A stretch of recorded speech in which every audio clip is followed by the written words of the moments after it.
Bem, pessoal, estamos começando a gravar. Hoje é dia 14 de julho. Nosso papo de segunda hoje é sobre a RAPS. Afinal de contas, o que é uma RAPS? Né? O que ela se constitui? Quando ela foi constituída? Como é que acontece? Ela existe na realidade?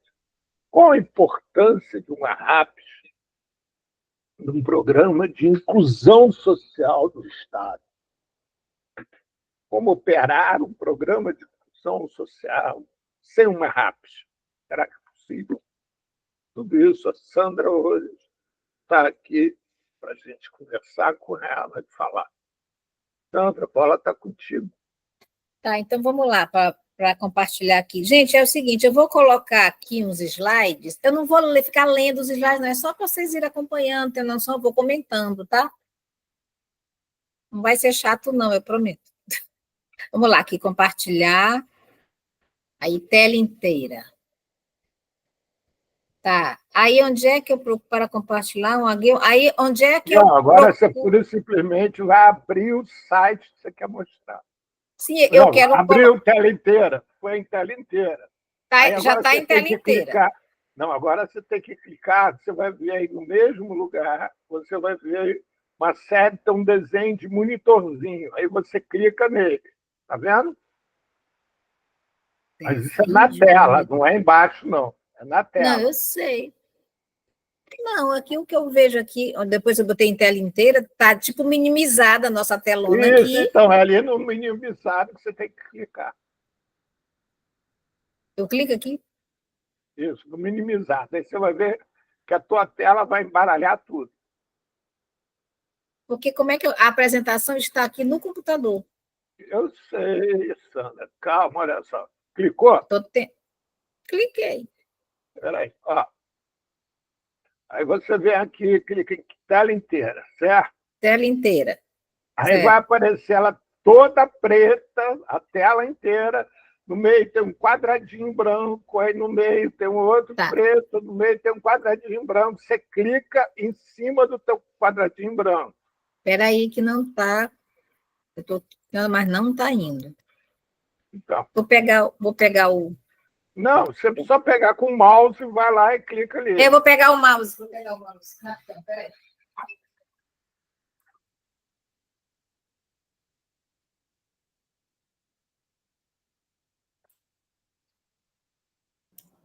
Paulo, se clicar em janela, ela não pode selecionar a janela que ela quer Peraí, mostrar? calma. Calma, deixa ele explicar aí do jeito que ele sabe e a gente vai Isso, conseguir. olha lá, apareceu a tela aí, não apareceu? Aí no meio Parecer. aparece o branco. Aí repete a tela de novo. Você vai lá e clica ali em cima Só daquela que eu estou última tela. clicando, Paulo, e não... Aí você vai agora embaixo, depois que você clica, ela vai ficar colorida. Aí você vem embaixo que vai aparecer ali, compartilhar. Tá Já vendo? apareceu aqui compartilhar, só que... E clica em compartilhar. Isso. Agora você abre o arquivo que você quer. Aí eu abro aonde? No computador, normal. Esquece agora Não, essa mas... tela aí. Tá, mas Esquece eu essa clico... tela. Tá. Aí eu clico, eu abro, vou abrir lá no meu computador. Lá onde ele está, é E... isso? Não, no Espera aí. computador, na tua tela. Vem aqui na tua tela e abre o arquivo que você quer. Tá, Esquece espera que aí. você está no Google Meet. Tá, Isso, olha tá. só.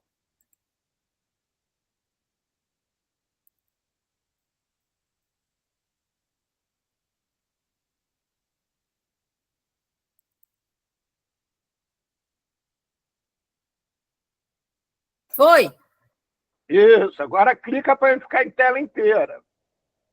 Aqui na barra do PowerPoint. Na barra do PowerPoint para ficar em terra inteira. Só que aí, quando ela aparece, eu não apareço, é isso? Ninguém aparece para mim aqui agora, é isso? Isso. Então Para vai nós lá. não aparece. Você clica na tela inteira lá em cima do PowerPoint. Vai lá, clica. Espera aí, Tabacu. Aqui do lado está o PowerPoint. Você clicou, certo? Já cliquei, é isso aí? Pronto, abriu. Agora, se eu Tá, quero o PowerPoint como se fosse tá, outro só que eu qualquer. não vejo, só vejo a minha tela, não vejo vocês, tá? Mas eu vejo É, você, não se preocupe. vocês veem? Tá, Vejo. então um pouco quem eu sou, né? Eu sou psicóloga, especialista em saúde mental, especialista em psicologia clínica, e sou membro da Rede Brasileira de Redução de Danos e Direitos Humanos. Isso. Pode fazer o seguinte também, olha, Sandra, para Ah, facilitar, clica aí, tá vendo essa barrinha que está aparecendo aí? Clica no ocultar.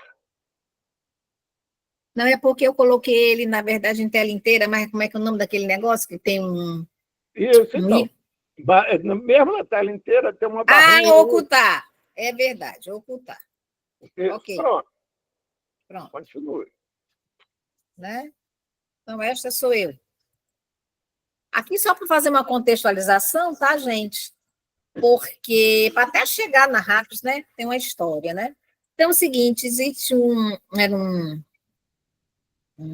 psiquiatra italiano, Franco Basaglia, né? É a nossa assistência em saúde mental, a reforma psiquiátrica, ela é toda ela baseada na reforma italiana. E o Franco Basaglia, ele tem uma inserção muito grande aqui, ele era amigo, por exemplo, do Paulo Amarante, que é um das autoridades aqui em saúde mental.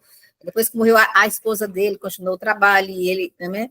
Então, ele é muito presente, assim, né, na vida aqui nossa de trabalho da reforma psiquiátrica brasileira, tá? Isso aqui é só um pouco para vocês saberem, desde 1852 já teve o primeiro hospício, que chamava Hospício de Alienados. Aí, na semana passada, foi falado da Nise da Silveira, foi em 1946, olha o quanto que essa mulher era pioneira, né, numa assistência em saúde mental de uma forma humanizada, né? Foi muito penalizada por conta disso, né? Então, a saúde mental aqui no Brasil, né? Então, a assistência aqui era muito exclusivamente um hospital psiquiátrico público, né?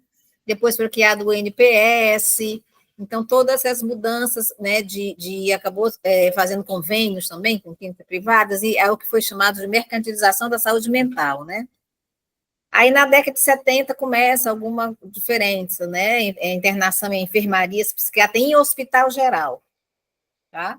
E criação de ambulatórios. Então, antes era só hospital psiquiátrico, depois passou a ter enfermarias também, hospital geral, e criação de ambulatórios, né? Aí, na década de 80, é que começa mesmo aqui a reforma psiquiátrica, tá? Aí teve a primeira Conferência Nacional de Saúde Mental.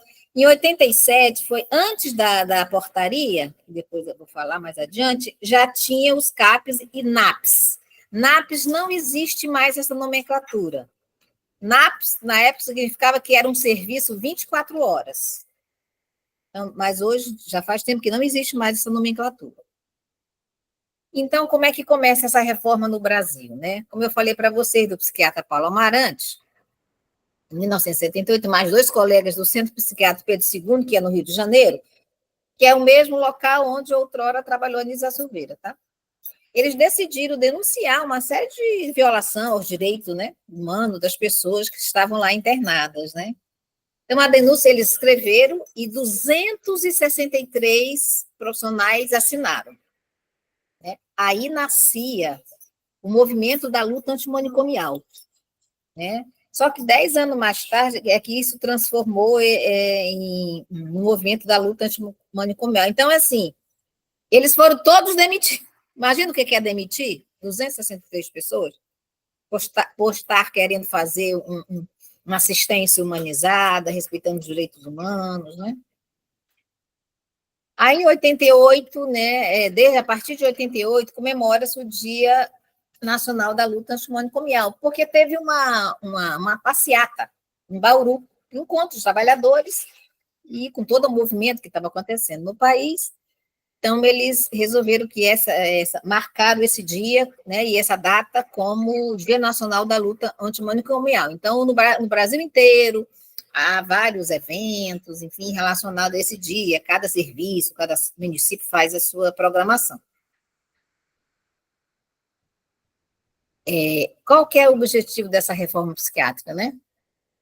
alívio, ressignificação de sofrimento, resgate, produção de cidadania e emancipação, cuidado em liberdade, né, que é isso de não ficar preso dentro do hospital psiquiátrico, porque, gente, é o seguinte, acho que alguns de vocês já devem ter ouvido falar, por exemplo, chama-se, lá no hospital psiquiátrico que existia em Barbacena, que é chamado de Holocausto Brasileiro, porque eu nem peguei esses dados, que eu acho que agora não era relevante, mas, assim, mataram tantas pessoas que morreram ali, que foram internadas, assim, e lá era internado, você era uma prostituta, você internava lá.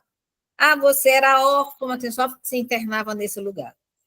Então, tinha transtorno mental, se internava, quem não tinha se internava, o uso de drogas se internava. Né? Então, era como se fosse assim, fazer uma higiene, né? Higienização do lugar. Né? Então, essas pessoas morriam lá. Né? Aqui no Hospital Psiquiátrico, em Rio Branco, que eu trabalhei 6 anos lá, tem pessoas que estão lá 20, 30 anos, tem uns que já morreram. Algumas, na época que eu trabalhei, a gente conseguiu, que eram idosos, tirar de lá e colocar aqui aqui tem um asilo, né, para pessoas idosas, né? Conseguimos tirar. Mas ainda tem residentes lá. Né? Então, pessoas que teriam que tiver saindo de lá teriam que reaprender, né? Umas coisas, né? Então, aqui são alguns documentos importantes para assistência em saúde mental no Brasil, a declaração de Caracas, porque tudo isso tem documentos que são internacionais, tem coisa da Organização Mundial de Saúde, da OPAS, que é da Organização Pan-Americana, então, né, as resoluções da ONU, todas essas coisas contribuem, né, para a assistência no mundo, né? Essa portaria 224 de 92 foi a primeira portaria onde tinha os serviços, com toda a sua legalização, tudo que tem que ter no serviço, desde recursos humanos, né? Quais atividades. Então, é a primeira portaria que a gente seguiu assim, para começar a implantar os serviços. Vocês estão me ouvindo, gente? E eu acho que descarregou aqui o meu. Eu vou ter que voltar aqui. Estamos ouvindo, sim. Tá. Ouvindo, sim. É que eu achei que tinha o meu fone tinha descarregado. E aí, por exemplo, começou a remunerar esses procedimentos realizados nos CAPs, né, no Hospital Dia. Em 92 foi implantado 240 CAPs, né? Aí teve o primeiro encontro Nacional da Luta Antimanicomial, e teve a portaria que criou os serviços residenciais terapêuticos, que era o quê? Esse serviço é um serviço para quê? Uma pessoa que fica até 2 anos ininterruptos internado no hospital psiquiátrico, ele tem direito a sair desse hospital, principalmente se não tiver família, e morar numa que a gente chama de residência terapêutica. É uma casa comum, normal. Então, eles moram nessa casa, aí tem uma pessoa, né, que administra, às vezes eles também ajudam a administrar, e eles fazem os atendimentos no serviço da RAPS, né? Aí depois houve a terceira Conferência Nacional de Saúde Mental, em 2001, né? Essa lei 10.216, ela é muito importante, ela ficou 10 ou foi 12 anos lá na Câmara para ser votada. E ela trata do quê? Ela dispõe sobre os direitos das pessoas portadoras de transtornos mentais, né? Institui o acesso ao tratamento humano e respeitoso. Ela inclui aí também um diálogo, né, intersetorial com a justiça. Né? Aí você tem a internação involuntária, voluntária, porque assim, qual é a política de saúde mental?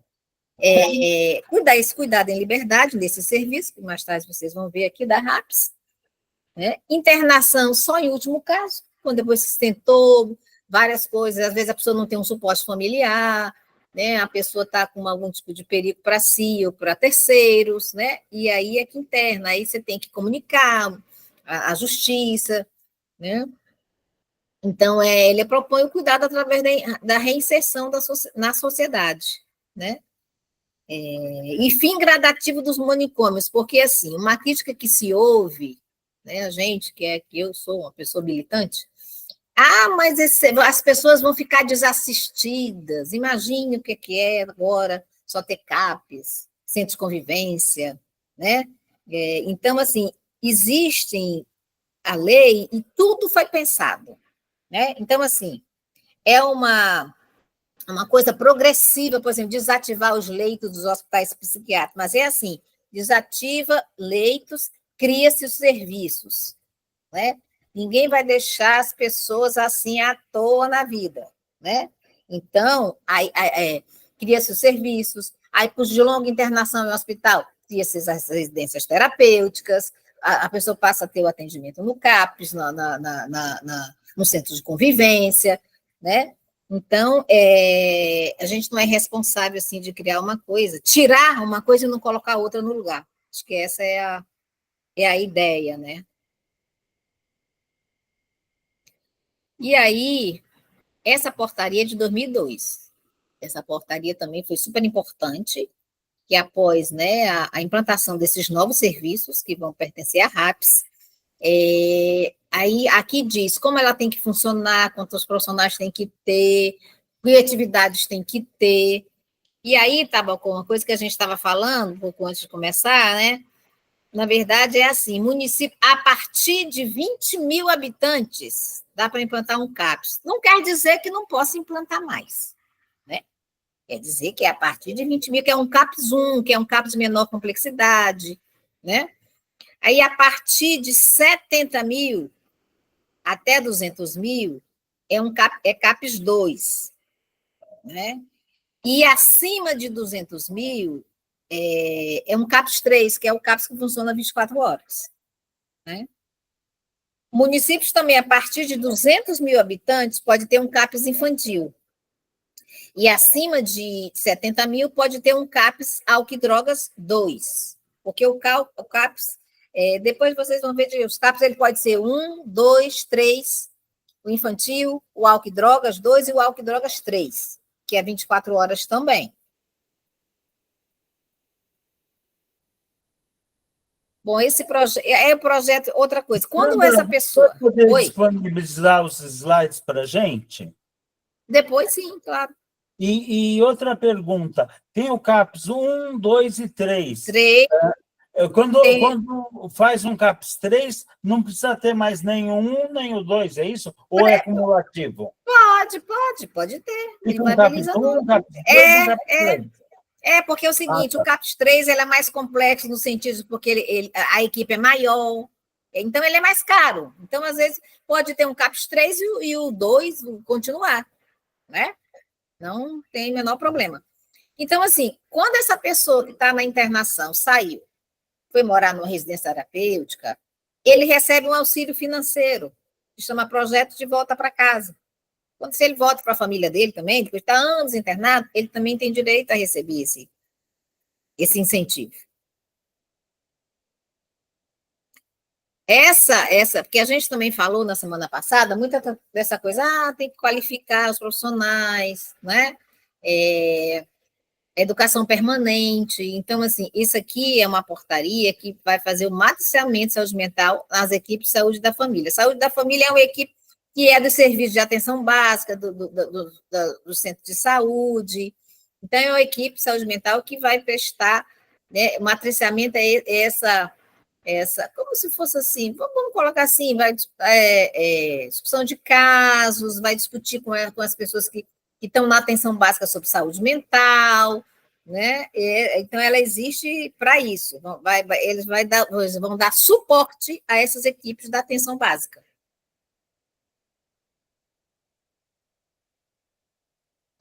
Aí tem essa portaria 4135, que é essa mesmo que eu estava falando, né? Que é para fortalecer a questão da interdisciplinariedade.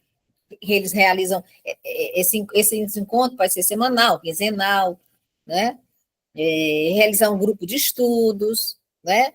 Eles planejam, discutem a situação, o que tem que fazer, já tentamos isso, não deu certo, vamos encaminhar para outro serviço.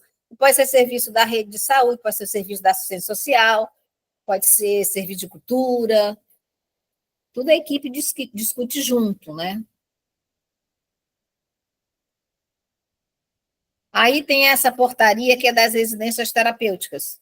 Existe a residência terapêutica tipo 1 e tipo 2. A tipo 2 também é mais especializada, tem um valor. Esse incentivo que recebe é mensal, viu, gente? É um valor pequeno, não é um valor assim, recebe do Ministério da Saúde, então esse dinheiro vai, como é que chama? Vai dar conta, vai sustentar todo o serviço. Não dá.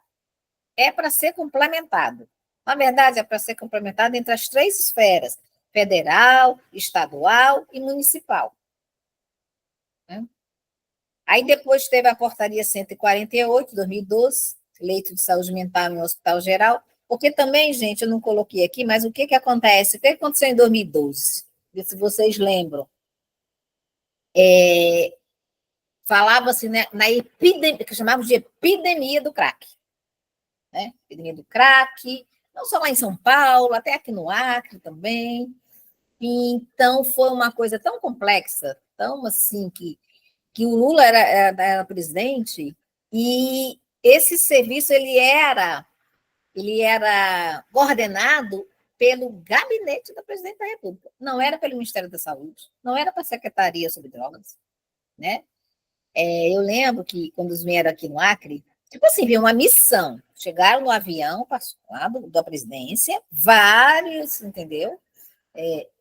Algum ministro, algumas pessoas do Serviço de Saúde Mental, do Ministério da Saúde, de vários ministérios.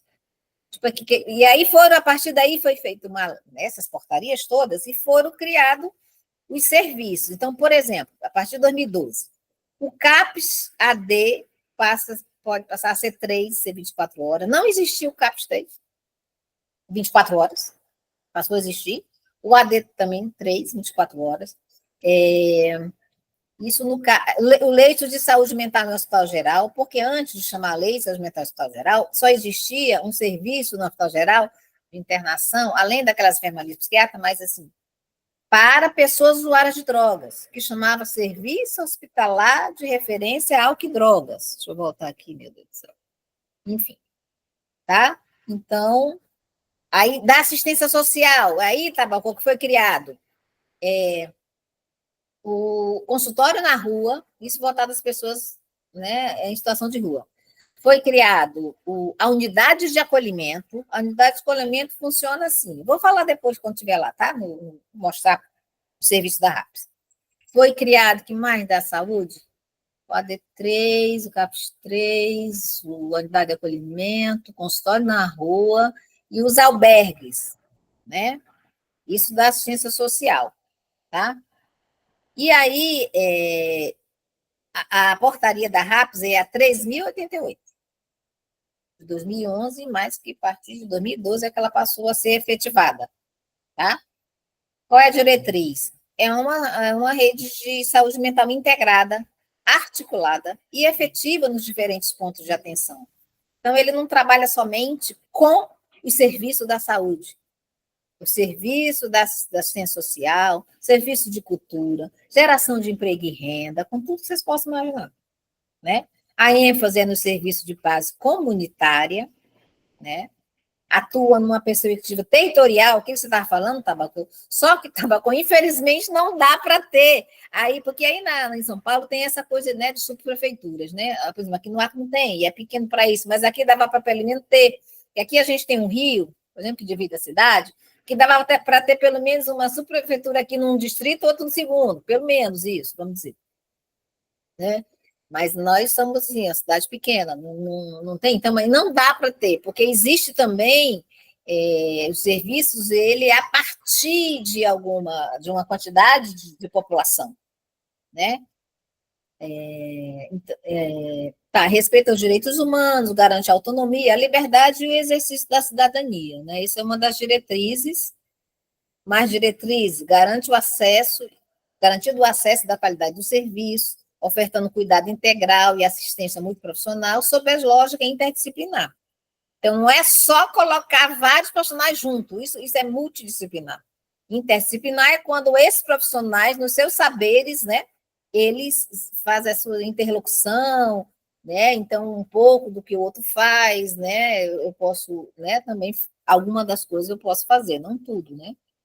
Estratégias de cuidado com participação da família, do próprio usuário, e do controle social. O controle social são os conselhos de saúde, existe os conselhos municipais de saúde, como tem de assistência social, tem do idoso, tem da criança. E tem os estaduais, assim como tem os nacionais. Promover a vinculação dessas pessoas nos serviços, né? Essa é que é a RAPS, gente. Essa é a famosa RAPS, tá?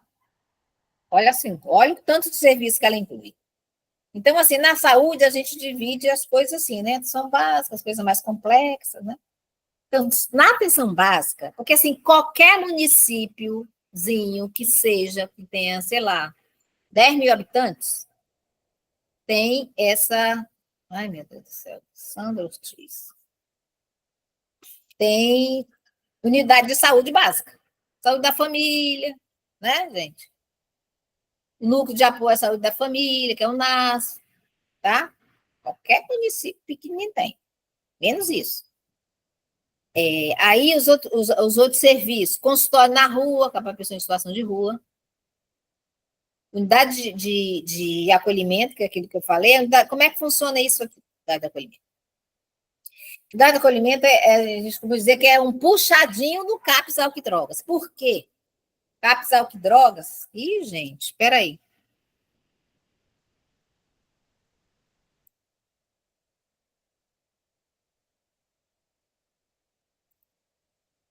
Então, a pessoa vai lá, é atendida no CAPS.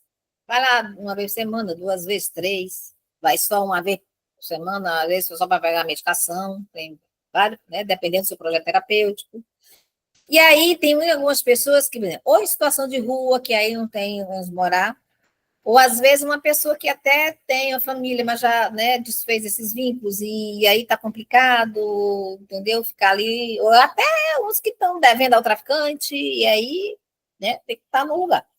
Então, o que acontece? Elas são atendidas no CAPS, aí eles trabalham em parceria. Então, essas pessoas atendidas do CAPS,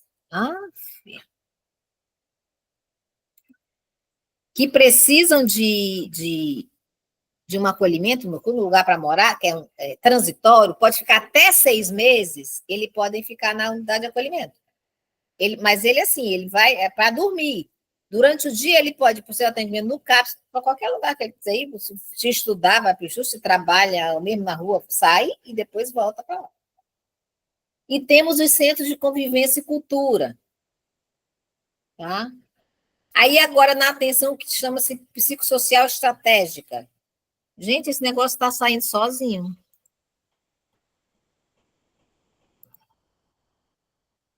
Que são os CAPs. O CAPS é considerado assim, ele está, vamos dizer assim, no centro dessa rede. Tá? Então, naquelas diferentes modalidades que eu falei para vocês. CAPS 1, CAPS 2, CAPS 3, CAPS 24 horas, que é o 3, o AD2, o AD 24 horas, o infantil. Né? E a gente também tem que faz parte desse componente que chama de atenção de urgência e emergência. SAMU, que tem a maioria dos municípios, né? Sala de estabilização, que fica no hospital, que às vezes a pessoa só precisa ficar algumas horas lá enquanto se estabiliza, entendeu? Não precisa ficar internado, precisa ficar estabilizado de alguma coisa, desde que não precisa necessariamente ser só uma coisa relacionada à saúde mental. Né? Mas às vezes sim, né? A pessoa está com intoxicação, a pessoa está com. Ai, meu Deus. Aí pode ficar fica lá em observação e depois vai para sua casa.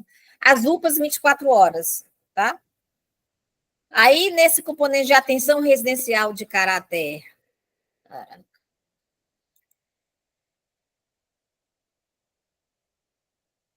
transitório, a gente vai ter aqui a unidade de acolhimento, serviço de atenção em regime residencial, que são as comunidades terapêuticas, porque é o seguinte, por que essas comunidades terapêuticas estão aqui, que a gente até hoje quer tirar, assim como a sua psiquiatria, a gente não vê.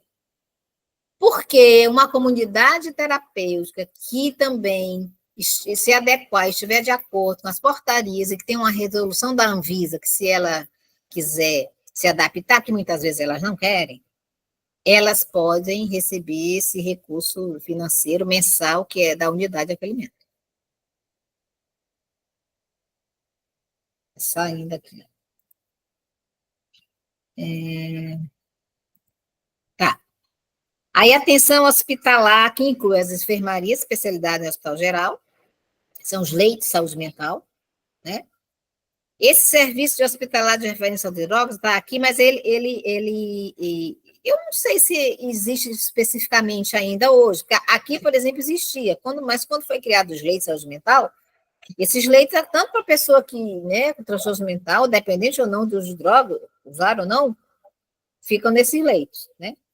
E a estratégia de desinstitucionalização, que são as residências terapêuticas, que eu já falei anteriormente para você, onde a pessoa sai do hospital, né, de longa permanência, vai morar nessas casas, né?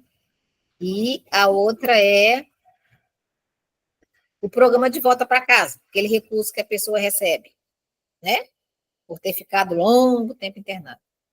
E as estratégias de reabilitação psicossocial, né? Que são as iniciativas de geração de trabalho e renda, os empreendimentos solidários e cooperativas sociais, oficinas terapêuticas. Aqui no Acre, por exemplo, nós temos em Rio Branco uma cooperativa de saúde mental, né? E nós temos uma associação.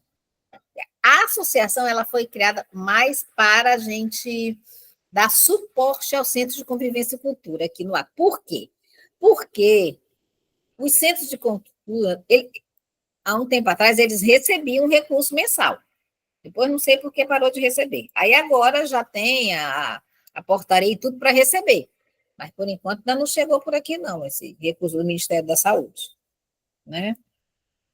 Então, essa é a famosa RAPS, com todos esses serviços. Tá? Vamos ver aqui o que tem. Muito obrigada. Agora, como é que eu quero sair daqui? Agora que eu sei como é que eu vou sair daqui, Paulo. Oi? Vocês estão aí? Sim, estamos. Pois é, gente. Então, essa é a famosa RAPS. E só para finalizar, assim, não terminar assim, comentar sobre a apresentação, antes de vocês falarem, é porque é o seguinte. O fato de, assim, por exemplo, tem lugares, gente, essa coisa da RAPS, ela é muito diferente nos diversos municípios, nos diversos estados. Aqui no Acre, por exemplo, nós não temos tudo isso para aqui. A gente não tem residência terapêutica. A gente não tem um CAPS 3 em Rio Branco. A gente não tem, que mais que a gente não tem? Esse recurso de volta para casa não recebe. Que mais que a gente não tem aqui da RAPS? CAPS infantil, a gente não tem, né? Então, assim, tem lugares que tem isso aqui tudo. Agora, não basta existir os serviços. Os serviços têm que trabalhar em rede. Rede não é um conjunto de serviços. Rede é um conjunto de serviços, de pessoas que trabalham nesse serviço, que se comunicam, dialogam e fazem articulação. Isso é rede. Né? Se não tiver isso, vai acontecer aqueles vários problemas que a gente já ouviu vários relatos aqui no grupo. Então, é isso, não basta ter os serviços, tem que existir como rede. Eu já fui gerente de um CAPS, né? Era o CAPS AD, que na época era o 2. Quando a gente encaminhar a pessoa lá do CAPS para o hospital ou para um serviço de assistência social, ou outro serviço no hospital, enfim, a gente não encaminhava só por escrito, né? A gente ligava para o serviço, olha, fulano está aí e tal. Depois de um tempo, ou quando certas pessoas não entravam em contato do serviço, a gente ligava para dizer, a pessoa chegou aí? Não chegou. A gente fazia buscativa, saber por que ela não chegou. Porque ela não deixou de ser cliente do CAPS porque ela foi se internar. Entendeu? A pessoa que mora lá na sua casa, né, atende pela atenção básica, aí ela foi para o CAPS, ele não deixou de ser cliente da unidade básica. A unidade básica pode e deve acompanhar também essa pessoa enquanto está nos outros serviços.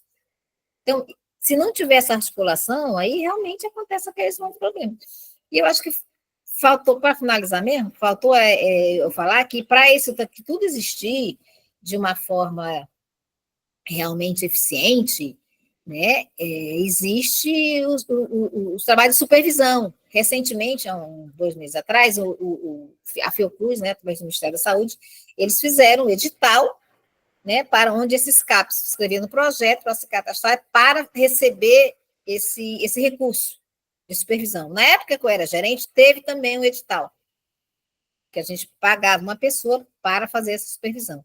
E a educação permanente, gente, é permanente, ela é sempre. Né? Aqui na saúde mental já tivemos inúmeras formações, inúmeras, tudo que vocês podem imaginar. O pessoal, tipo assim, aqui no Acre, a gente é pequeno, mas é enjoado, como a gente costuma dizer. Nós já trouxemos maiores autoridades especialistas nesse país aqui para fazer formação. Desde, por exemplo, os bombeiros, que trabalham muito nessa questão, por exemplo, de cuidar do suicídio. Quero fazer formação aqui com as pessoas dos serviços, né? Vários psiquiatras, vários, entendeu? De São Paulo, do Rio, Paulo Amarante, né? Aqui a gente plantou na universidade o serviço de a especialização em saúde mental, onde eu fiz, né? Onde veio, por exemplo, o Paulo Amarante, que eu citei aqui. Sandra, então, é isso, tá, gente? Sandra, que tal você deixar a apresentação para a gente depois continuar a conversa? Exatamente. Aí agora eu quero fecha voltar. Aí. No, Fechei. à direita, no alto, à direita da tua Parar tela. a apresentação. Né? Pronto. Parei, consegui.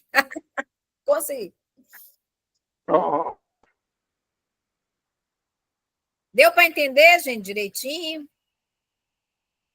Ivete e Tabacou querem falar. Então, eu trabalho na saúde mental aqui em Minas já há quase 20 anos. Estou no CAPS AD, também já coordenei saúde mental do município por 1 ano e meio, e serviço também do AD por um período. É AD3 ou Ivete? Não, que você trabalha? É o AD comum. É o 2, tá, não é 24 horas, tá. Você traz um pouco da contextualização histórica da luta antimanicomial, da reforma psiquiátrica, e citou Barbacena. Então, só para dar um pouco de... Você é daí, de Minas? Sou. Só para dar um pouco de recheio, né? Acredito que Paulo, né, e os demais até já conhecem um pouco dessa história. Aqui em Minas, a questão do hospital, né, de Barbacena, ele ficou muito marcante, e tem um livro muito interessante que é o Holocausto Brasileiro, que ele conta, assim, de forma bem profunda e muito impactante sobre a história, né? Quem tiver interesse de ler vai praticamente vivenciar toda aquela trajetória que deu também um impulso para a luta antimanicomial, para a reforma psiquiátrica aqui na região. Mas o que me chama a atenção, que eu não sei se vocês têm conhecimento, que aqui em Minas, né, a gente falava do trem de louco, porque era, né, contado a história que enchia-se um vagão de trem para levar para Barbacena. Então, tudo que era excluído, tudo que estava à margem da sociedade, que tinha, né, eles encaminhavam para o hospital de Barbacena. Então, incluía desde criança a adultos, idosos, de todos os tipos que você imaginar, deficientes, né, bêbados, pessoas em situação de rua, meninas grávidas, sofrem abuso, mulheres, enfim, uma infinidade de situações que estavam à margem do que a sociedade considerava adequado, né, naquela época, naquele tempo. E isso trouxe uma série de repercussões e sofrimentos, porque o tratamento, de fato, era muito desumano, né? E com isso a gente tem trabalhado no sentido de humanização, né, dos serviços. E uma outra questão que eu gostaria de ressaltar dentro da sua fala, que a gente utiliza como, né, diretriz a portaria 3.088, que que fala, né, da RAPS. Isso, incluindo que, né, como você disse, que a RAPS ela não é integrada só pelos serviços dos CAPs, né, centro de convivência, enfim, ela é ampliada para toda a rede. Aí tem lá como você colocou, atenção primária, né, secundária, enfim, todos os serviços articulados e estendendo também essa articulação para as intersetorial, as ações intersetorial. E aí o que eu vejo de grande nó é que ainda existe, né, em todos os municípios, estados, enfim, e aqui falando da realidade, é que essa construção de RAPs, que não é tão nova, mas acaba se renovando, porque a gente tem períodos que o próprio governo ele interfere, né, de forma a impactar e desconstruir tudo que a gente já construiu. A gente pode dar exemplo do último governo que desmontou a 3.088, criando uma outra que eu já nem lembro o nome, para falar a verdade. Eu nem sei, não quis nem saber também. E ela inclui algo muito meio esquizofrênico aí das questões, né, atravessando o que era uma política muito bem constituída da saúde mental.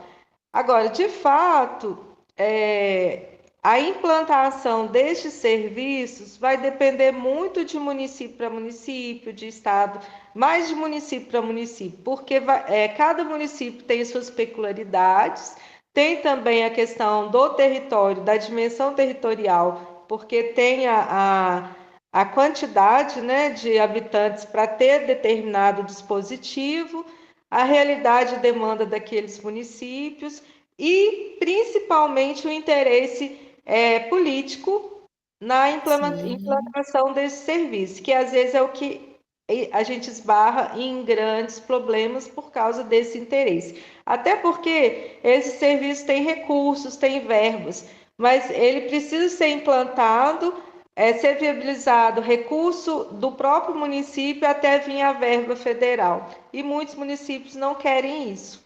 Eles só querem se fosse o contrário, né? Se já implantasse com recurso chegando. E isso gera um impacto. Eu vejo alguns arranjos em alguns municípios que acaba gerando uma judicialização mesmo, um TAC para o município, para que cumpra e implante o serviço uma vez que é levantada a demanda, né? Isso tem acontecido em alguns lugares e dessa forma acaba se efetivando estes serviços. Por quê? Porque a gente apresenta demanda, tem denúncias, às vezes, no Ministério Público, o Ministério Público faz o TAC e obriga o município a cumprir, porque tem uma demanda para o funcionamento desse serviço.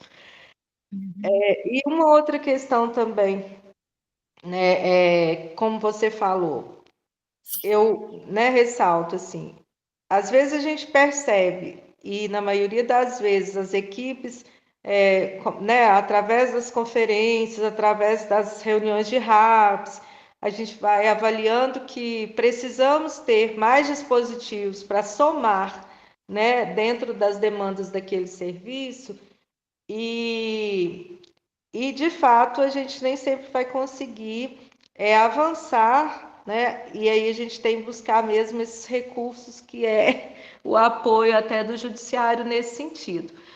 E aqui na minha região, né, é um município pequeno, igual Itaúna, que tem quase 100.000 habitantes, nós tentamos criar o CAPS 24 horas, teve uma época que foi implementado o CAPS AD como CAPS AD 3, mas para dar a possibilidade, porque nós somos uma micro-região, somando os municípios da micro, não chegava a 150.000 habitantes, que era o mínimo. Aí a gente chegou a fazer uma pactuação com mais 2 municípios, conseguimos pactuar o serviço, só que teve uma gestão, vamos dizer assim claramente, uma gestão que não quis continuar com o CAPS 3, despactuou o AD3 e pactuou o CAPS 2 como 3. E isso vem se caminhando para implantação, para efetivação, e só agora, depois de anos, é que de fato ele vai se efetivar na prática. Vocês fizeram um CAPS regional?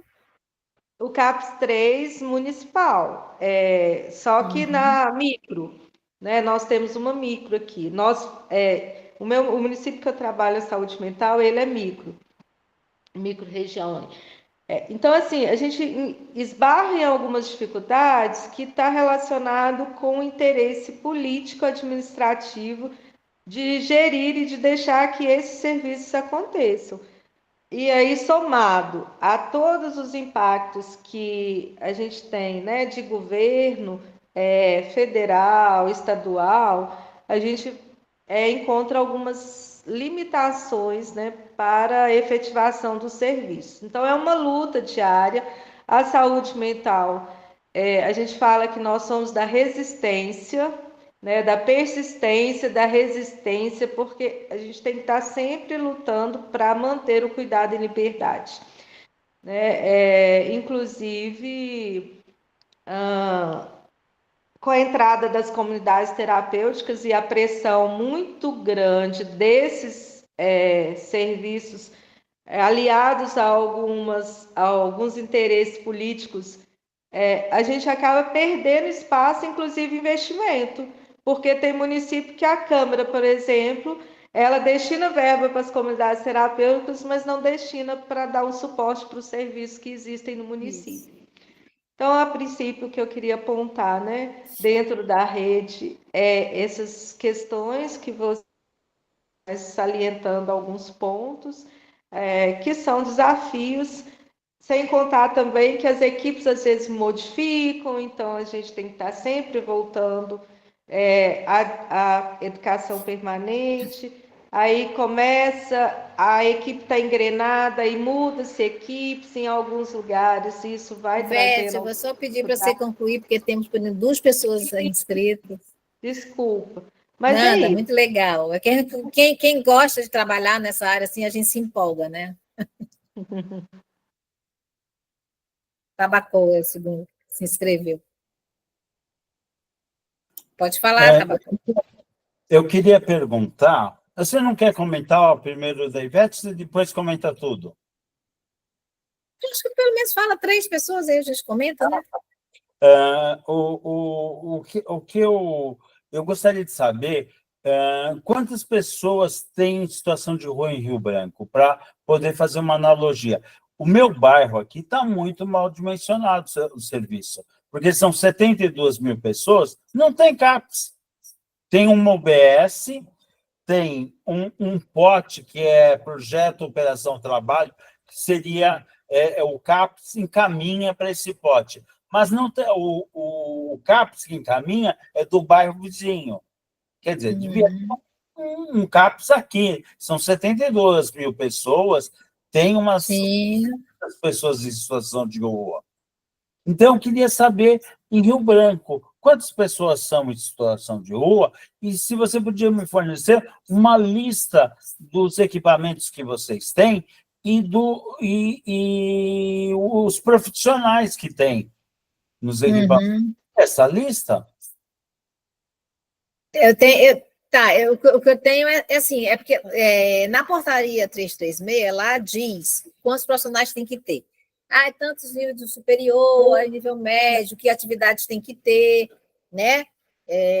Então, assim, um CAPS 3, por exemplo, tem um psiquiatra, psicólogo, assistente social, o terapeuta ocupacional, enfermeiro, técnico de enfermagem, né? Ou pessoas para fazer oficinas terapêuticas, os oficineiros, né? Farmacêutico, porque lá também dentro do CAPS você, né, tem a questão do medicamento, né? Então tem que ter um farmacêutico, né? Então varia dependendo assim, do porte.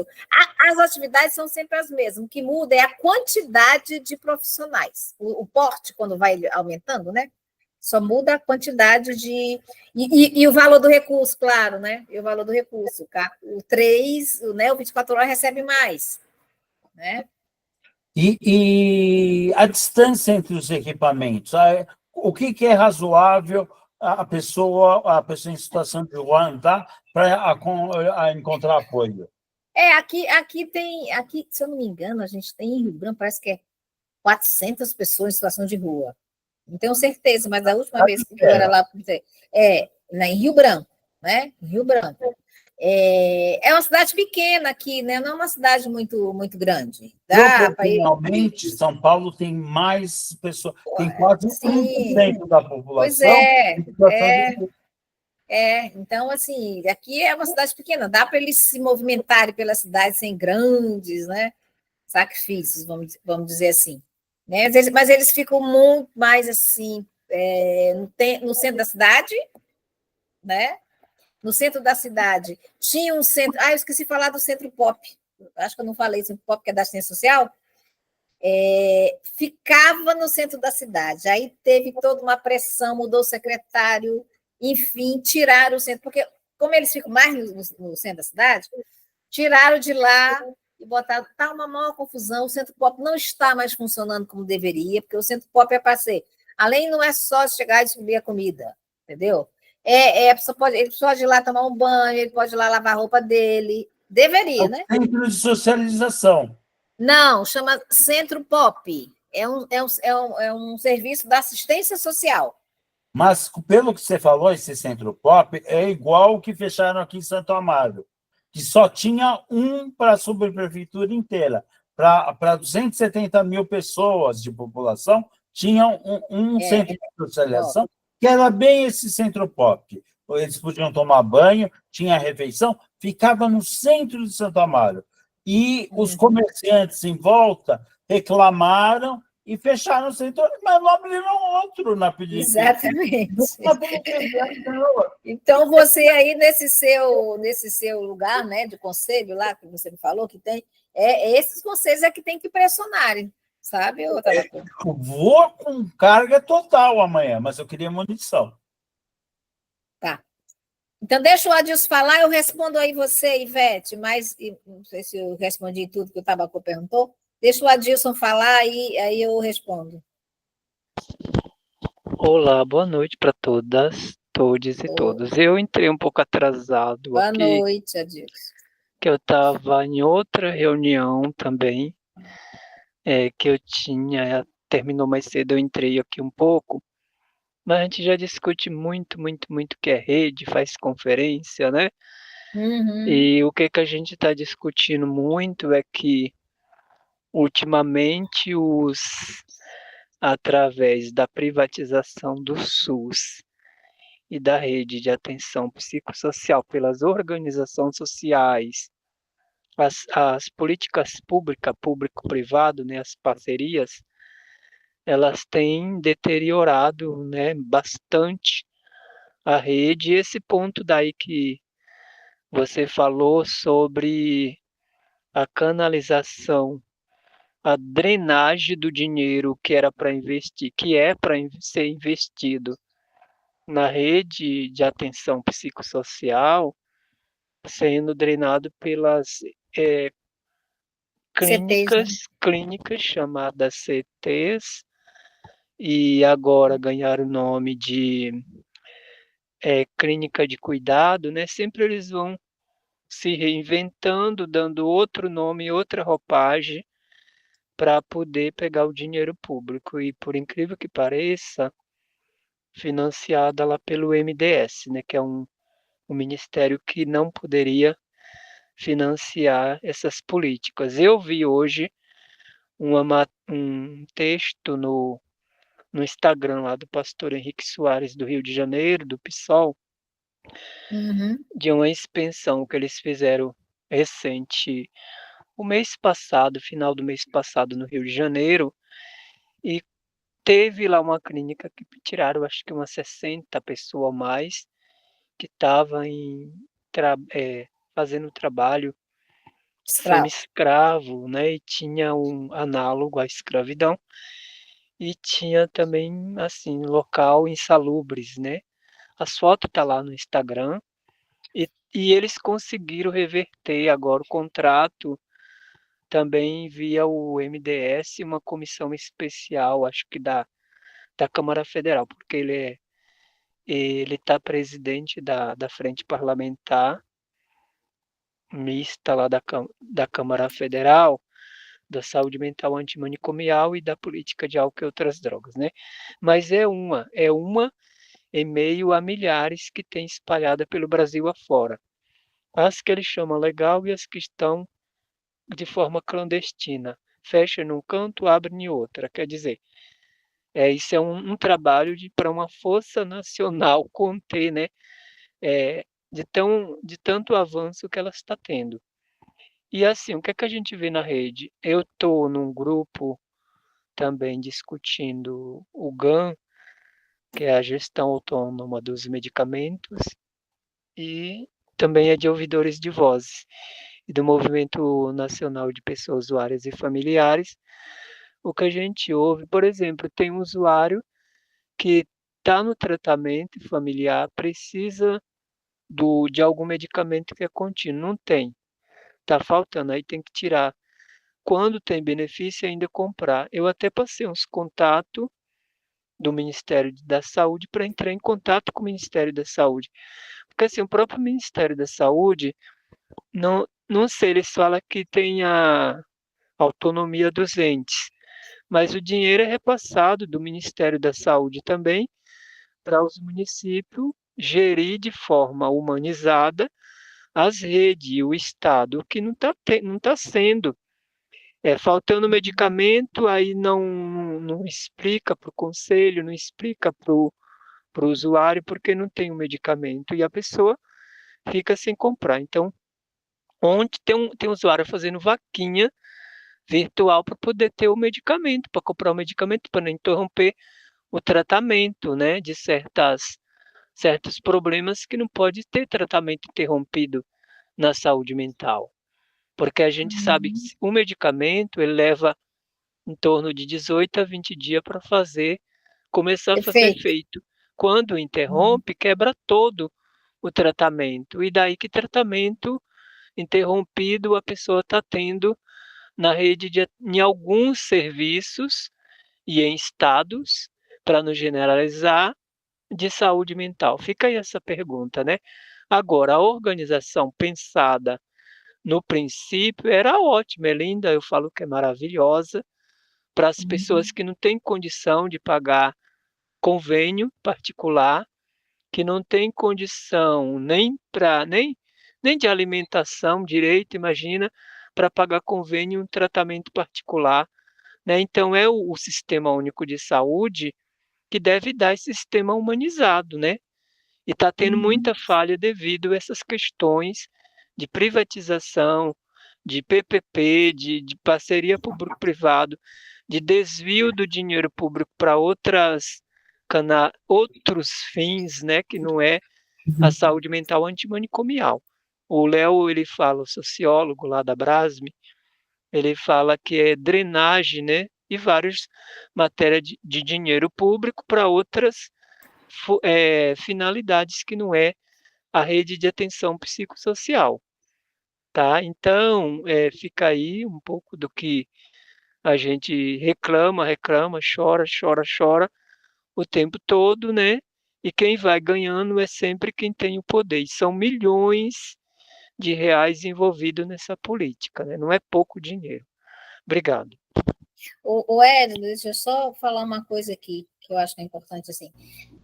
Eu também participo, né, de outras discussões nacionais e tal, de outros grupos, e o que eu percebo é que em muitos municípios e estados, principalmente em São Paulo, isso é muito comum. O Adilson sabe disso também. É que a gestão, né, dos serviços, normalmente o município, aqui, por exemplo, não é municipalizado todos os serviços, só alguns. Mas muitos municípios, como São Paulo, sempre vários de São Paulo, o município contrata uma ONG, uma OCIP, sei lá o que chama, tem outros nomes. Então, repassa o dinheiro para essa instituição, que essa instituição é que faz a gestão e que paga, entendeu? As despesas lá do CAPES. Né? No Acre não é assim. Aqui, os municípios, menorzinho que seja, 20 mil habitantes, 25 mil habitantes, são eles mesmo que, né, não, tem assim, as pessoas são funcionários do município. O que acontece, um pouco do que a Ivete falou, é que, o serviço, às vezes, um outro município maior, então, paga melhor. Aí, às vezes, aquela pessoa vai trabalhar no outro município, porque paga mais, quando ele não é efetivado, né, não é efetivo, aliás, né? Isso acontece. Uma outra coisa também que eu queria falar, que é assim, no Acre tem 22 municípios, né? Mas aqui a Amazônia, em alguns municípios, a gente só chega de barco, de avião fretado. Então, por exemplo, existe um município aqui que eu nem conheço ele, que chama Marechal, Taumaturgo. Ele não tem 20 mil habitantes, mas ele quer implantar um CAPS. O prefeito lá quer implantar um CAPS. Porque também o Ministério ele flexibiliza também um pouco essa questão da população, né? Aí a gente aqui se pergunta, por exemplo, tem lugar, não sei, vocês têm lá um farmacêutico, né? Então, o que acontece muito nos municípios aqui, pequenos, é que, por exemplo, municípios próximos, tem um que você só atravessa uma ponte e está no outro município. Aí tem um farmacêutico, um único farmacêutico que ele trabalha em 2 municípios, entendeu? E se não for assim, porque vários serviços que são implantados da saúde, eles precisam ter determinados profissionais. Se não tiver, não implanta. Né? Então, tem esses arranjos, tem essas coisas que é feito. Né? A Ana Pita, que é uma psiquiatra e já foi coordenadora da Nação de Saúde Mental, ela falava muito isso. A gente, às vezes, precisa fazer umas microdelinquências, né? Tipo isso. Poxa, não tem um farmacêutico ali, mas só tem um único no município inteiro, vai ser aquele mesmo. Vou deixar de aceitar um projeto do município desse que está querendo, está tendo boa vontade, política e tudo de implantar, porque só tem um farmacêutico para o município inteiro, que faz outras coisas para o município inteiro? Não, né? Então, tem esses arranjos mesmo que vai se fazendo, né? Aí a Edna, né? Tá aí, Edna? Claro, claro. Apesar da gripe, tô. Então, Sandra, parabéns pela sua exposição. Meia dúzia de minutos você conseguiu apresentar rápido, super bem, né? E você, antes de falar do seu ponto, você fecha a sua exposição com uma assertiva, uma afirmação muito importante. É que a gente pensar em rede. Não adianta a gente ter todos os dispositivos se a gente não pensar em redes. As pessoas que, acho que a Dilson, Tamacô, Paulo, sabe, vou contar um exemplo de um usuário nosso do CAPS-UERJ. Você fala de onde? Casa Nova é uma cidade? É um sobrenome? Do Rio de Janeiro. Da capital? Morei no Rio de Janeiro. Né? Amo. Que bom. E aí, esse usuário, muito grave e tal, ele começou a transitar em vários dispositivos da RAPS. E quando ele chegava lá, ele imediatamente, os profissionais falavam assim: vai embora, você é cadastrado no CAPS-UERJ. É cadastrado no CAPS-UERJ. E aí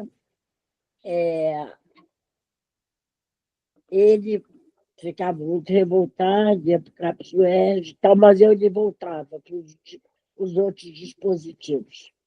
Então, esse usuário, depois isso foi motivo de uma reunião na superintendência, né? E o que foi a conclusão que nós tiramos é que ele nos ensinou a fazer rede. Não adianta você ter todos os dispositivos se você não pensa em rede. E aí essa rede é atenção primária, sei lá, tudo isso aí que você citou. Ele tem uma referência, CAPS-UERJ. Então, para ver a medicação dele, etc, é o CAPS-UERJ. Mas, né, o tratamento não se reduz à medicalização. Isso. Então, eu acho que nós ainda estamos aprendendo a lidar, a cuidar deles. Apesar de não ser novo, né, nova essa legislação, a gente funcionava em caixinhas, né? E É. a gente funcionava em caixinhas e queria que o sujeito, né, o SUS, né, como um dos pressupostos lá, que é a questão da integralidade, né? Então, eu acho que e você falou isso no finalzinho, assim, rapidinho, eu concordo com você em gênero, número e grau. Mais uma vez, parabéns. Perfeito, Esna. Paulo? Bem, olha só, eu queria retomar um pouco toda a nossa história, o foco do nosso trabalho, né, de tal maneira que a gente possa sair assim, pensando em alguma coisa, o que fazer a partir daqui. Então, primeiro a gente tem que imaginar que já houve época na humanidade que não existiam essas tantas classificações de pessoas. Aliás, existem até hoje inúmeras civilizações que não trabalham com essas classificações e, portanto, não precisam de ter equipamentos específicos para dar atenção a pessoas com tais características, porque essas pessoas que tenham qualquer tipo de características não são pessoas especiais, são pessoas diferentes, como todos os outros que são. Assim como eu sou diferente da Edna, da Sandra, do Adilson, da Ivete, cada um de nós é diferente. E é diferente, inclusive, de si mesmo, né? Não sou igual ao que já fui, nem serei igual ao que sou. Mas existiu um momento da humanidade em que houve uma necessidade absurda, não só de classificar as pessoas, como criar equipamentos para as pessoas de tal maneira que essas pessoas pudessem, de tal maneira que pudesse controlar a todos nós, e, através desse controle, estabelecer parâmetros comportamentais, etc. Foi, por incrível que pareça, quando surge a Revolução Francesa, que acaba com aquele regime imperialistas, monárquicos, e se pretende transformar em democracia. E, junto com a tal e suposta democracia, surgem diversos equipamentos de controle, como os manicômios, os conventos, as escolas, né, os hospitais, o instinto da maternidade, salário família, tudo isso surge no mesmo momento. Né? O parlamento, vai tudo surgindo e se organizando no mesmo momento, dentro da suposta democracia. É interessante porque é absolutamente contraditório, né? Na medida em que existe um movimento para dar voz ao cidadão, é estranho que se procure controlar essa voz do cidadão em vez de expandir a voz do cidadão. Como, por exemplo, na Grécia Antiga. Vocês sabem, Aristóteles, por exemplo, era analfabeto, não sabia nem ler nem escrever. O que nós conhecemos de Aristóteles é porque Platão foi seu aluno e escrevia todas as aulas de Aristóteles. Assim como na época de Aristóteles, que durante 300 anos os deputados gregos eram sorteados, não eram eleitos. E a população ia lá, se inscrevia quem tinha interesse em se transformar em deputado, em senador. E aí eles eram sorteados, vejam só vocês, né? O que obrigava uma mistura completa de classes e de interesse a serem disponíveis e disponibilizados. Durante 300 anos, a Grécia funcionou assim, até que ela foi tomada e dizimada pelos bárbaros. Mas não é assim a nossa democracia. A nossa democracia foi organizada e foi colocada para que alguns governem todos os demais, alguns poucos governem todos. Surge a Revolução Industrial e, com o surgimento da Revolução Industrial, a necessidade de produção. E para a produção era necessário que um soubesse apertar o parafuso e o outro soubesse apertar a porca.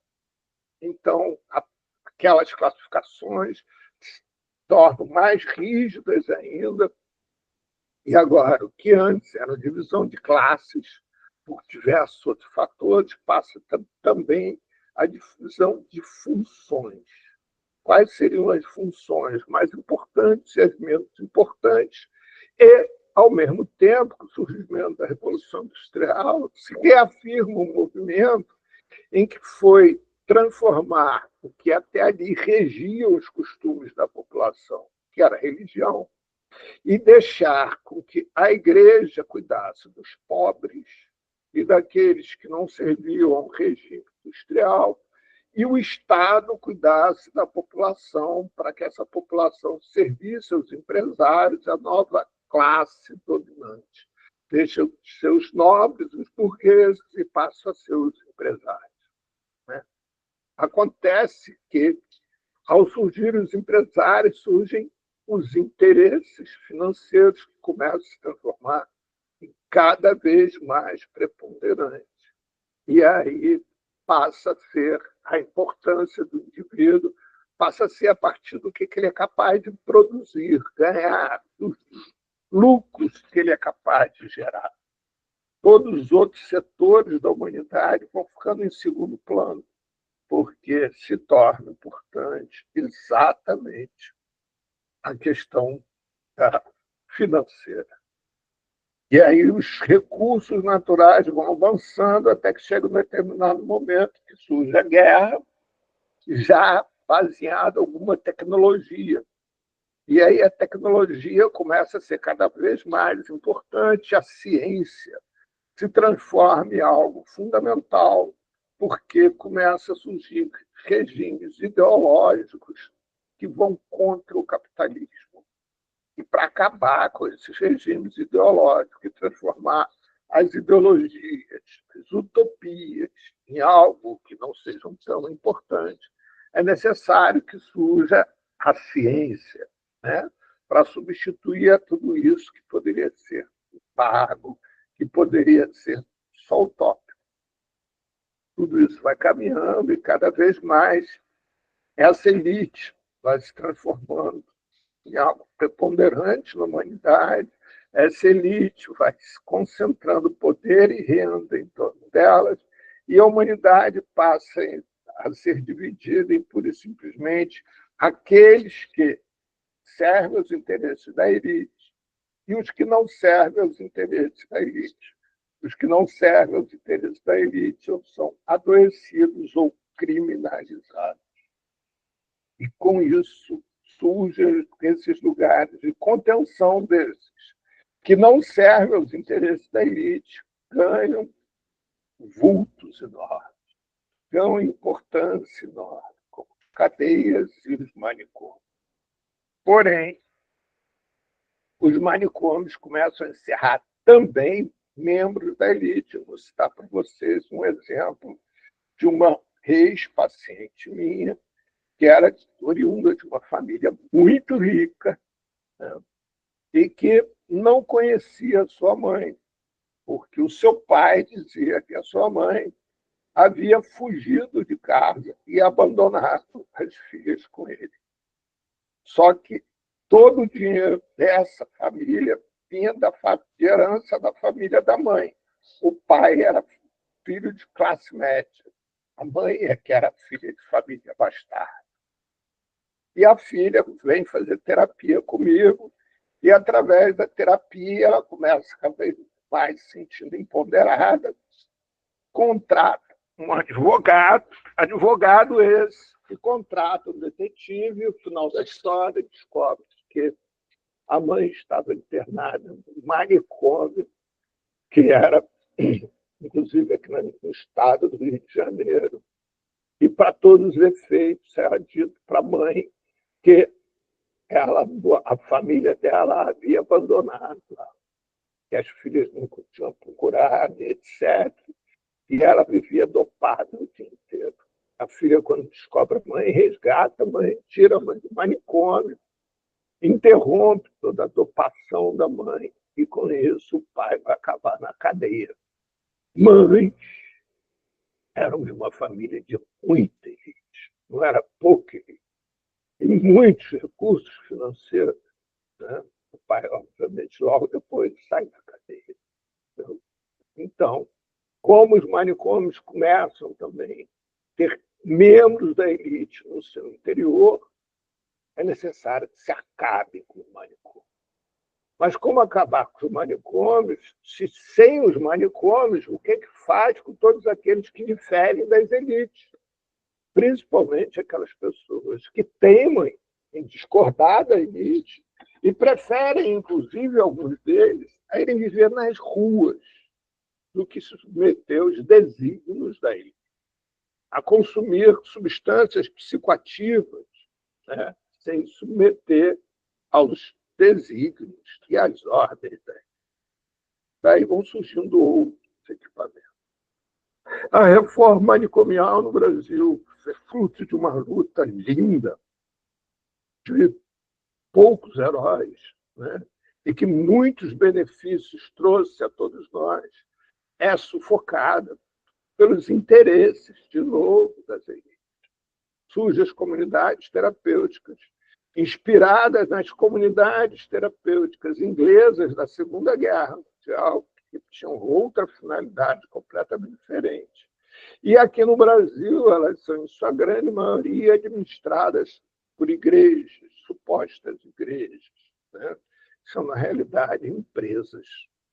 Igrejas essas que elegeram uma fortíssima bancada no Congresso Nacional, fortíssima bancada essa no Congresso Nacional, que é alimentado não só por recursos financeiros, como as emendas secretas, né, em que os deputados desviam bilhões de reais, não são milhões, não, Adilson, são bilhões de reais, da saúde, da educação, da alimentação, da escola de crianças, etc., né, para fins desconhecidos, mas que eles sabem bem que conhecido, e que, se quiser saber, é muito simples, né?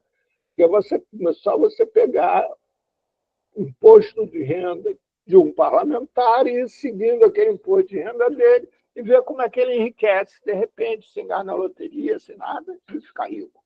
Né? Mas, de qualquer maneira, surgem as emendas parlamentares e também as comunidades terapêuticas, porque muitos dos recursos que são destinados à comunidade terapêutica não chegam aos seus pacientes, e por isso lá falta medicamento, alimento, profissionais, etc., etc., mas que não é essa a questão. Né? É uma forma de comprar votos no Congresso, da mesma maneira que todos os outros. Né? Então, a partir daí, também, da mesma maneira, tantas e tantas verbas que são desviadas do setor social. Para quem imagina que isso acontece só no Brasil, não é só no Brasil. A ONU estima que só 30% dos recursos investidos na área social chegam à sua atividade de fim. 70% se perde pelo caminho em corrupção, em salários, custos administrativos, etc., etc. Isso eu estou falando, gente, de fome, campanha mundial de fome, campanha mundial de vacinação, seja lá do que for. Né? Vocês podem querer saber do que for, para vocês poderem pensar um pouco mais nessa humanidade que nós vivemos e ajudamos a construir. Parem para perguntar para o governo alemão, para o governo norueguês. Só um pouquinho, Paulo, eu vou só para dizer que eu vou pegar ali a bateria está fraca, eu vou pegar ali a Tá bom, tá lá.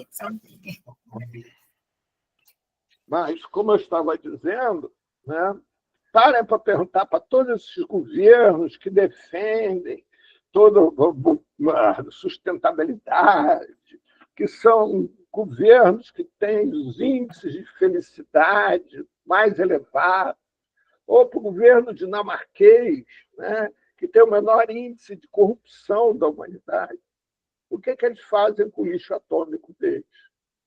Onde que está o lixo atômico deles? Das usinas nucleares que abastecem todo aquele progresso. Na América Latina. Um pouco pior do que isso, Sandra. É um pouco pior. A gente pode falar também, para perguntar para já que você quer citar a América Latina, o que é feito com lixo hospitalar europeu. Sim. Aí sim, na América Latina, Sandra. Né? Então, e por aí vai. Né? A gente pode. Vocês pode ficar falando aqui.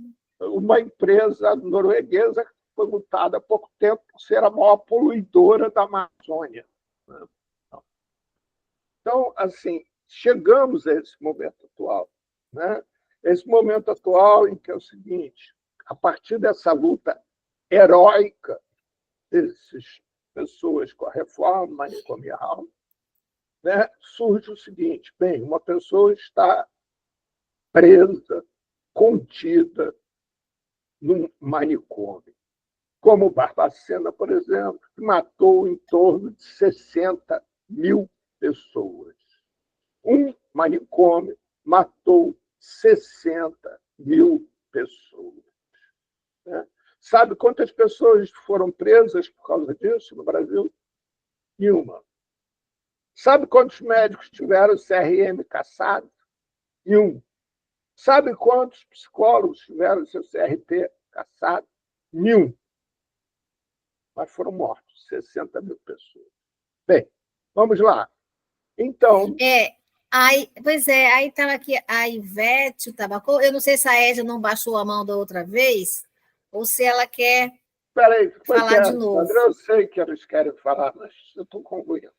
Não, nem estou falando, não. Eu estou dizendo que a Edna está com a mão levantada. Eu não sei se ela baixou, se ela não baixou da vez que ela falou, sim, ou se ela quer falar de novo. Ela talvez queira falar de novo. Bem, então, retomando, concluindo, né, todo esse mecanismo para que uma pessoa que esteja internada no manicômio saia do manicômio, como fazer para dar condição a essa pessoa? É necessário se criar uma rede de apoio psicossocial que receba essa pessoa, onde essa pessoa deixe de ser alguém classificado e seja um cidadão. E, a partir daí, essa rede possa atender essa pessoa em diferentes circunstâncias, seja elas quais forem. Mas, ou seja, todo cidadão brasileiro tem direito à saúde plena, gratuita e de qualidade. Todo e qualquer cidadão. E saúde mental também. Acontece que quando você precisa fazer uma cirurgia, você precisa só de um centro cirúrgico. Quando você tem alguma diferença na sua forma de ser, é necessário, como é necessário para cada um de nós, eu não sei como é que eu vou acordar amanhã. Então, eu preciso de uma rede de apoio. Para isso, eu tenho vários amigos, médicos, mas a sociedade reconhece em mim alguma capacidade de escolha. Então, eu tenho a liberdade de escolher.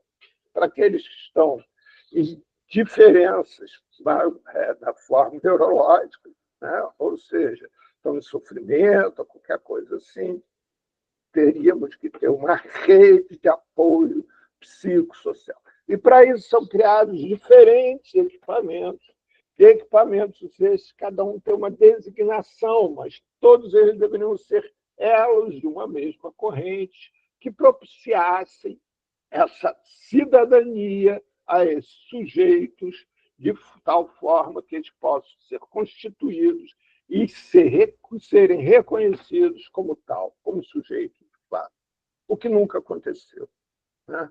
Esses equipamentos nunca foram implantados, né, dentro da medida do necessário em lugar nenhum do Brasil. E quando são implantados por uma véspera de eleição, e aí alguém faz alguma coisa que parece muito bom e passou a eleição, esquece aquilo, que se dane, tchau e benção.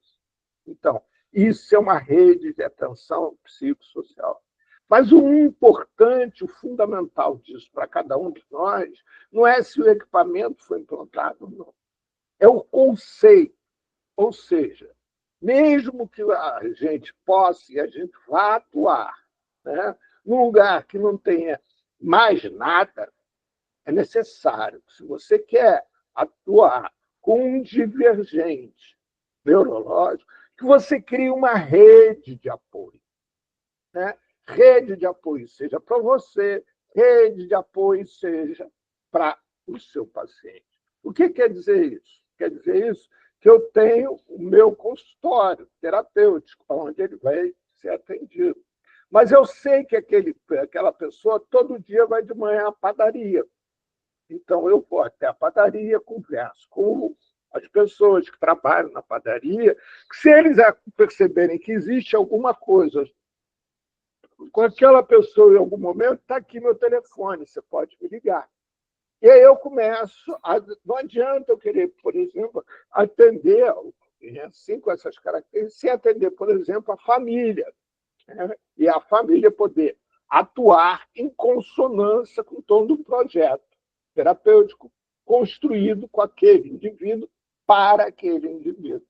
Então, você vai trabalhando com a família de tal maneira que a família se sinta participante, responsável e integrante do projeto terapêutico e entenda a importância que ela tem dentro daquilo, né? Na constituição da rede de apoio psicossocial. Então, essa rede de apoio psicossocial, ela não se constituiu ou não se constitui ou deixa de constituir só a partir dos equipamentos. Não. Isso é uma questão de filosofia de vida, filosofia terapêutica, uma forma, uma metodologia de trabalho. E isso que é fundamental, porque senão nós ficamos esperando que o Zezinho das Cores crie, né, o CAPS, e mas eu atendo um paciente e que ele, como não tem o CAPS, eu não tenho para onde indicar. Não, você tem que ter. Você tem que criar essa rede que você se entende que é necessário. Ou então você muda de profissão. Porque o que não dá para fazer é que, se o sistema é falho, eu vou pactuar com o sistema e vou me transformar num profissional falho também, tendo como justificativa que o sistema é falho. Isso é a mesma coisa do religioso que peca e diz que foi cometido, foi tomado pelo diabo, a culpa é do diabo. Não.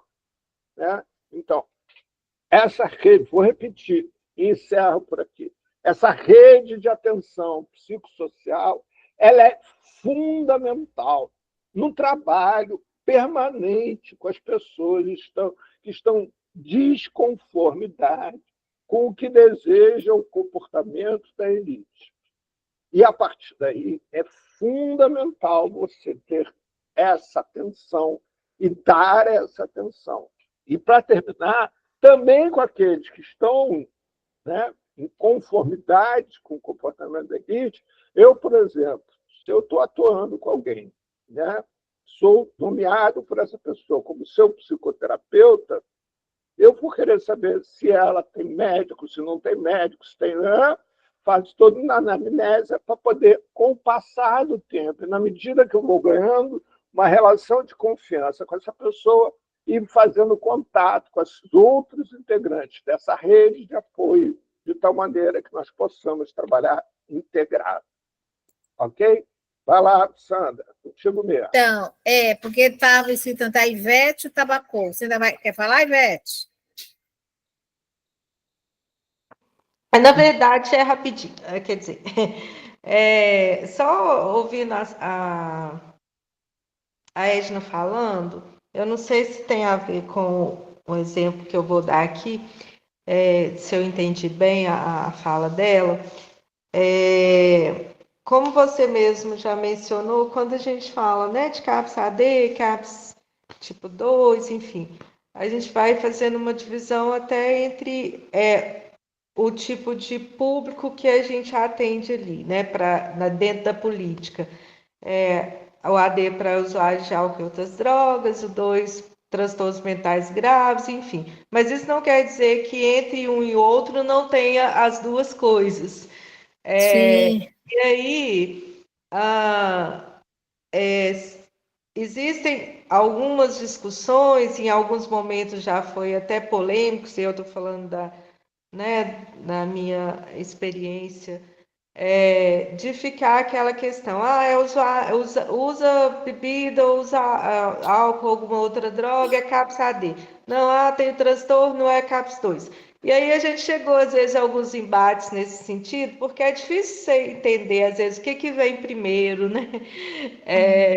Mas, enfim, de pensar o seguinte, como o usuário, ele, né, às vezes, é ele que vai guiar de alguma forma, às vezes você acolhe aquele usuário e onde ele encontra o lugar dele, a gente mantém, né? Então, assim, entre os serviços, a gente começou a estabelecer que se ele procura o CAPS-AD, mas ele tem um quadro de transtorno mental e naquele momento ele circula mais, né? E a questão do uso às vezes é menor, ou o contrário também.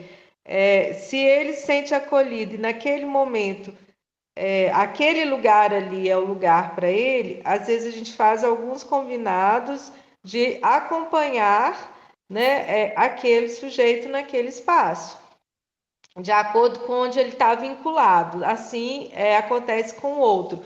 E a gente tem exemplos também que a referência do caso por exemplo, CAPS tipo 2. É um paciente que tem um quadro de transtorno mental grave, enfim, né? E aí também é usuário. Aí às vezes o projeto terapêutico dele circula pelos dois serviços, porque num determinado momento ele vai estar naquele outro serviço, mas é mais fácil para ele, naqueles dias, passar por aquele outro, para que ele tenha um cuidado que precisa ser dado para ele naquele momento, tipo um banho, né, um café ou alguma outra coisa. Então, a gente acaba fazendo um pouco essa articulação, né, desse cuidado.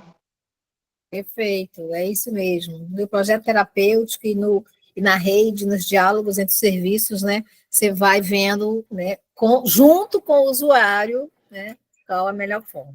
É isso aí, Beth. Tabacou? Pessoal, eu queria pedir uma ajuda do grupo todo. Se todo mundo puder me encaminhar no grupo de WhatsApp, ou no grupo do Papo de Segunda, ou no privado, como vocês acharem melhor, as normas e as leis que estão vigentes, que dimensionam os serviços. É isso que eu precisaria para amanhã. Se puderem me ver. Você tem? Eu vou te colocar, mas isso aí eu coloco, porque assim, aí você vai lá e pesquisa. É por isso que antes, na semana, eu já coloquei algumas coisas, para vocês irem vendo. Mas eu não acho, no material que você pôs, eu não achei o que eu preciso. Eu precisaria... o que você pôs no slide, já aquilo, eu precisava tipo aquilo. CAPS 1, 70 mil pessoas. Por exemplo, o meu bairro comporta um CAPS. Um CAPS para uso geral, né? O álcool e droga, talvez uma subprefeitura. Um centro FOP, eu não sei. E as distâncias que a pessoa tem que andar? Eu perguntei isso, ninguém me respondeu. O que é razoável uma pessoa andar para ser acolhida? Você sabe, Sandra? É porque a gente não dimensiona assim, né, o Tabaco, o serviço. A gente não dimensiona, a gente dimensiona assim. Esse município tem 70 mil habitantes, ele quer implantar um CAPS. Vamos implantar o CAPS, né? Vamos trabalhar com o que existe naquele município. A dimensão é essa, né? Mas eu vou colocar lá vou colocar que está na apresentação. Milhões, meu Deus! Como é?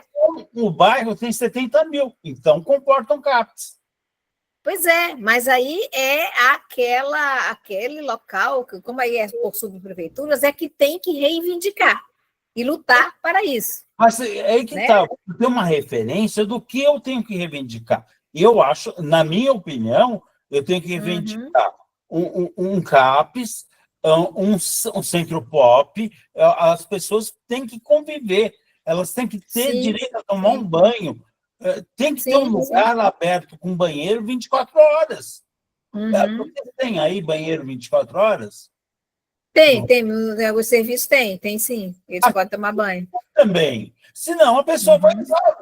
Daí o cidadão, o pessoal se incomoda porque o pessoal está usando a rua de banheiro.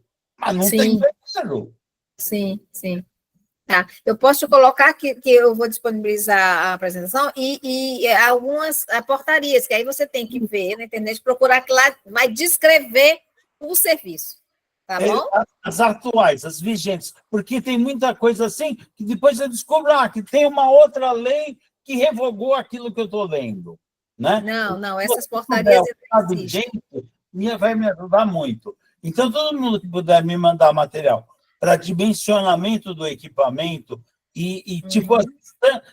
e as distâncias, o que é razoável? Não, você vai fazer um idoso andar 2 Mas horas. porque não é assim que se dimensiona o serviço, a implantação de um serviço, Urbana, né? mas na Aí, área urbana. né? Tá? Aí eu não sei se eu respondi, mas assim, não é por aí, não é assim que a gente menciona a implantação de um Mas serviço. deveria ser. Eu vou bater o pé que tem que ter uma. Você não pode fazer um idoso andar 2 horas para ser acolhido.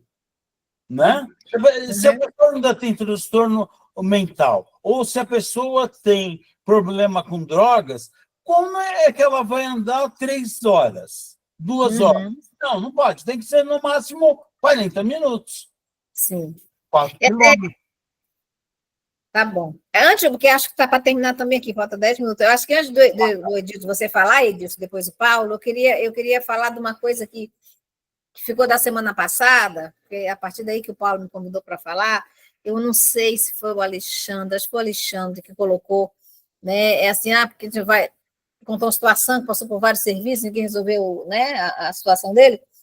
E eu queria dizer que é o seguinte, é que nos serviços, no caso falou de a gente da emergência, os profissionais que trabalham no serviço, eles têm que saber o que eles têm que fazer. Quando a gente vai numa emergência odontológica, o odontólogo não sabe atender uma emergência. Quando a gente vai numa emergência para fazer um curativo, o profissional da área não vai ter que saber fazer o curativo? Então, quando a gente vai num serviço, o profissional que trabalha naquele serviço, ele tem que saber fazer o serviço da qual ele foi contratado.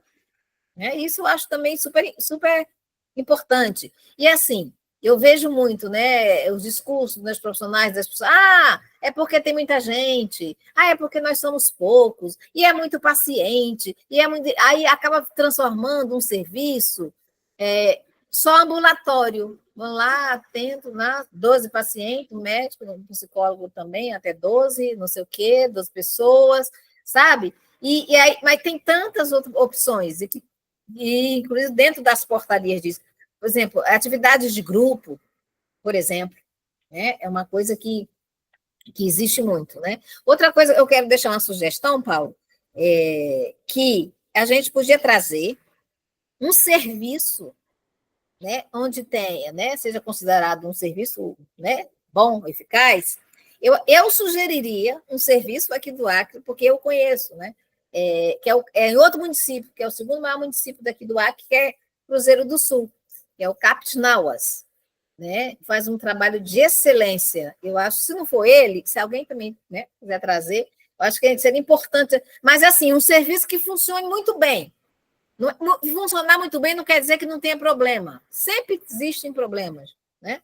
Acho que o serviço, sabe, que é considerado que tem tudo aquilo que diz as diretrizes, né? Que tem educação permanente, que tem estudo, que tem supervisão, que tem reunião de equipe, né? Que tem uma equipe completa.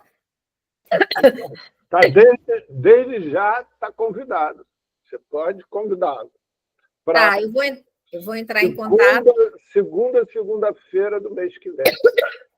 Tá. Tá Eu bom? vou entrar. Tá bom.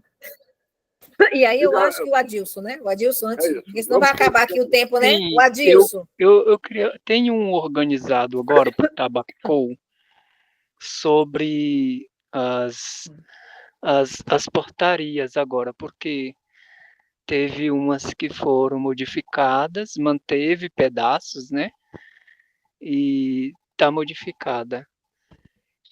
Assim, eu não sei. Você me falou que subprefeitura que você tá, mas eu esqueci qual que é. a região? Prefeitura de Santo Amaro. São 270 mil habitantes. Então, E 2.300 situação de rua. Lá é chamado região, engloba região norte e sul, um pedaço da norte e sul. E parece até um pedaço centro-oeste. Tem um fórum aí da região, dessa que engloba essa região, Santa Maria, Jardim Ângela, Zona Sul. Região sul, viu? Isso, região sul.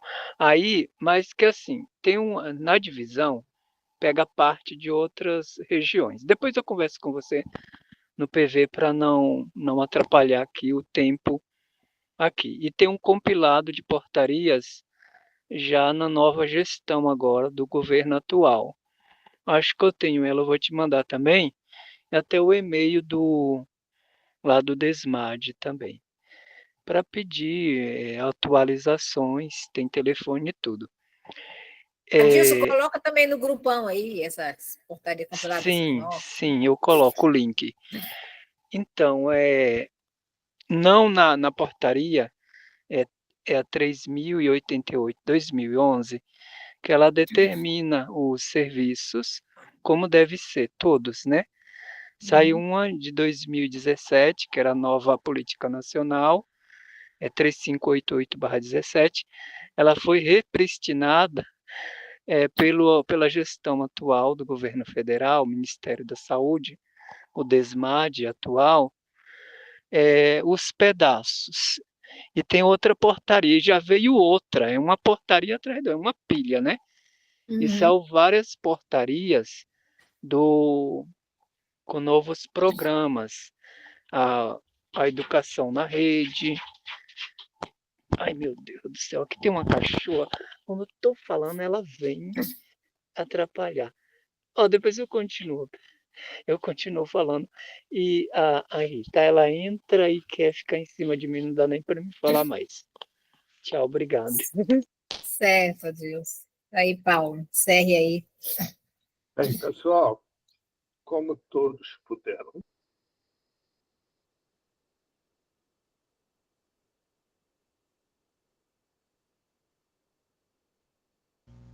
bem, a todos, como todos puderam ver, o nosso debate hoje foi riquíssimo. Muito obrigado, Sandra. Espero que tenhamos a oportunidade de continuar muitas outras vezes esse debate. Temos muito para falar. Muito obrigado, Sandra. Muito obrigado a todos os presentes. Obrigada, gente, pelo convite, pela troca. Né? Fico aguardando, Sandra. Segunda de agosto. Isso, pode passar meu telefone para quem quiser vir falar. Tá. E aí eu combino com eles direto. Tá bom? Beleza, isso. Tá bom, gente. Beijo para todos, abraço para todos. Abraço, fiquem em paz. A gente precisa Boa noite. Precisa muito de paz. Também. Tchau, gente. Tchau.